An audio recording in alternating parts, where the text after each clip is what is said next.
எல்லோரும் நல்லா இருக்கீங்களா? நாங்கள் தேங்காய் பருப்பு எடுக்க போயிட்டு ஏலத்தில் எங்களுக்கு கிடைக்கிறதில்ல அப்படின்னு சொல்லி 2-3 பதிவு போட்டிருக்கோம். ஏலத்தில் ஏன் எங்களுக்கு கிடைக்கிறதில்லன்னா, நாங்கள் 170 ரூபாய்க்கு விலை எழுதுகிறோம். அங்கே வந்து அதிகமாக விலை வந்து பார்த்திங்கன்னா 180, 82, 76, 72 போகுதுங்க. ஆனாலும் எங்களுக்கு எங்கள் தரத்துக்கு தேங்காய் பருப்பு கிடைக்கிறதில்ல. அதனால தான் நாங்கள் திருப்தி ஆகிறதுல ஒரு விஷயங்க. இன்னொன்று, அங்கே வர்ற தேங்காய் பருப்புலாம் வந்து பார்த்திங்கன்னா வெளியே காய போட்டும் சல்ஃபர் போட்டும் குவாலிட்டி இல்லாத இருக்குதுங்க. ஒரு தேங்காய் பருப்பு எடுத்து மோந்து பார்த்தா அந்த தேங்காய் பருப்பு நாற்றம் அடிக்குதுங்க. ஸோ அந்த மாதிரி இருக்கிறத நாங்கள் தவிர்த்துடுறோம். நல்ல தேங்காய் பருப்பாக இருந்தால் கலர் வந்து டல்லாக இருக்குது, இந்த மாதிரி நல்லா பிரைட்டாக வரது இல்லைங்க.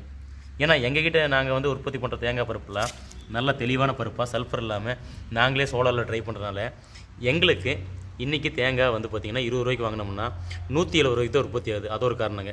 20 ரூபாய்க்கு தேங்காய் வாங்கி நாங்களே தேங்காய் பருப்பு 170 ரூபாய்க்கு உற்பத்தி பண்ணும்போது நாம் ஏன் போய் ஒரு 180 ரூபா 82 ரூபாய்க்கு வாங்கணும்? அது அங்கேருந்து கொண்டு வர செலவு 10 ரூபாய்ங்க. 190 ரூபா 190 ரூபா ஆச்சுன்னா இன்றைக்கி தேங்காயோட உற்பத்தி விலை 310 ரூபாங்க. அதே வந்து பார்த்திங்கன்னா 170 ரூபா கொப்பரை இருந்துச்சுன்னா இன்றைக்கி தேங்காயோட உற்பத்தி விலை வந்து பார்த்திங்கன்னா ஒரு 170லேருந்து 80 இருந்துச்சுன்னா தேங்காயோட உற்பத்தி விலை ஒரு 285 ரூபா வருங்க. நாங்கள் 300 ரூபாய்க்கு விற்கிறோம். ஒர்க் அவுட் ஆகுங்க.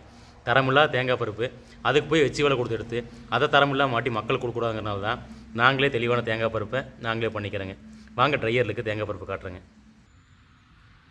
இன்றைக்கி வெயில் வந்து நல்ல வெயிலாக இருக்குங்க. உள்ளுக்குள்ளே போய் நிற்கவே முடியாது. இதெல்லாம் நான் காட்டுறேங்க. பாருங்கள், நம்ம தேங்காய் பருப்பு எவ்வளோ சூப்பராக இருக்குது பாருங்கள். இந்த மாதிரி தேங்காய் வந்து பார்த்திங்கன்னா இது நேற்று உடச்சி போட்டதுங்க. பாருங்கள், நல்லா முத்தின காயாக இருந்தால் தான் இது தொட்டி விட்டு பிரிஞ்சு வருங்க. காய் முத்துலனா பிரிஞ்சு வராது. அதனால் முத்தின காயாக பார்த்து வாங்கணுங்க, தரமாக பார்த்து வாங்கணுங்க. பாருங்கள், இதெல்லாம் எடுத்துருவோங்க. இதெல்லாம் ரிஜெக்ஷனுங்க.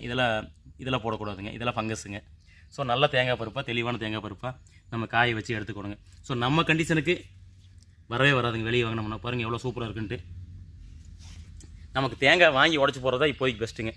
இருக்கிறதுலே வந்து இப்போ இருக்க மார்க்கெட் ரேட்டுக்கு தேங்காய் உடச்சி போகிறதா ரொம்ப பெஸ்ட்டுங்க. என்னால் நிற்க முடியல, நான் வெளியே போகிறேன். எண்ணெய் உற்பத்தியாளர்கள் வந்து பார்த்திங்கன்னா தேங்காய் வாங்கி உடச்சி போட்டு அதிக அளவில் யாரும் வந்து பார்த்திங்கன்னா தேங்காய் கொப்பரை பண்ணுறது இல்லைங்க. அதனால தான் அவங்களுக்கு வந்து ப்ரைஸ் ஒர்க் அவுட் தெரியதில்லை. இதே வந்து நம்ம சோலார் ட்ரையர் வச்சுட்டு அதில் தேங்காய் வாங்கி உடச்சி போட்டோம்னா இன்றைக்கி மார்க்கெட் ரேட்டுக்கு நமக்கு ஒரு 170 ரூபா 75 ரூபா தான் தேங்காய் வாங்கினா ஒர்க் அவுட் ஆகுதுங்க. நம்ம போய் தேங்காய் பருப்பாக வாங்கினோம்னா 192 ரூபாய்ங்க. சரி, 182 ரூபா. அந்த 182 ரூபா செலவோடு சேர்த்து நமக்கு வந்து சேரும்போது பார்த்திங்கன்னா 190 ரூபா ஆகுது. 190 ரூபானா மேனுஃபேக்சரிங் காஸ்ட்டு இன்றைக்கி ரோட்டரி மிஷினில் 310 ரூபா வருதுங்க. 310 ரூபாய்க்கு வந்தால் நம்ம என்ன ரேட்டுக்கு விற்கிறதுங்க? ஸோ வெளியே 350 ரூபாய்க்கு விற்கிறவங்க இருக்காங்க. நாங்கள் வந்து நல்ல தரமான சோலார் ட்ரையரில் உற்பத்தி பண்ண தேங்காய் எண்ணெயை வெறும் 300 ரூபாய்க்கு கொடுக்குறோம். அந்த ரேட்டுக்கு நாங்கள் வந்து ஏலத்தில் எடுக்க முடியாதுங்க.